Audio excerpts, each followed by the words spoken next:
It's April 2020 as I write this, stuck in quarantine. I live in a duplex house. It's one story, but it's divided into two sections.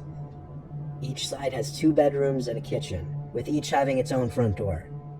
Inside the house, there's a door separating the 2 sections, and it's locked by the other side. The landlord, Jose, lives on the other side, and he has the lock switch on his side of the door. Obviously, that's not exactly a situation I've been entirely comfortable with. So I took it upon myself to install some camera I bought on Amazon. It connects to my phone to alert me when motion is detected. I aimed it right at that door. But did I ever expect to actually get any kind of notification from that app? No. That's why when I got a notification about movement on the camera, I freaked out. I opened the app and saw in the very laggy, low frame rate video that the door connecting the 2 sides of the house was open. I was literally sitting in my car in a parking lot, heart racing, waiting. A few minutes later, I saw Jose walking through the doorway, and a few seconds later, shutting the door behind him. I was supposed to go shopping, but instead I raced home to check my apartment. But as far as I could tell, nothing was touched. I didn't know whether to confront him or see if it persisted, but the curiosity just ate away at me that night. I knocked on his front door and told him about my camera, and that I knew he entered my apartment. He admitted it right away, but he had a reason. He said he smelt a burning smell that he thought was coming from my side of the house, and he knew I wasn't home, so he had to check if I left the oven on. Given that I couldn't find anything stolen, I had to just say, okay, thanks. I mean, realistically, it was a viable reason for him to come in, right? Still, that night while I was in bed, I wasn't happy about him just coming into my side of the house. I mean, that's against the law, isn't it? Given that we're both always home now makes the situation a little more tense.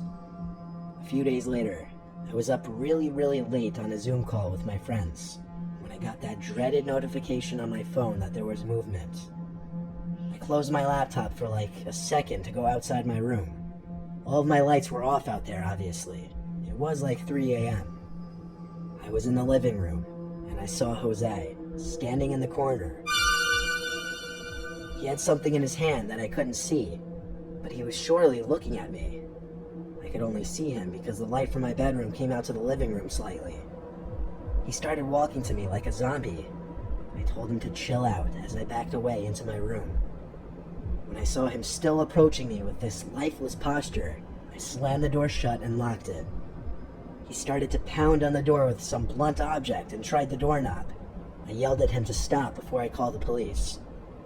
And just like that, he stopped, and a few seconds later, I heard the door separating the apartment slam shut.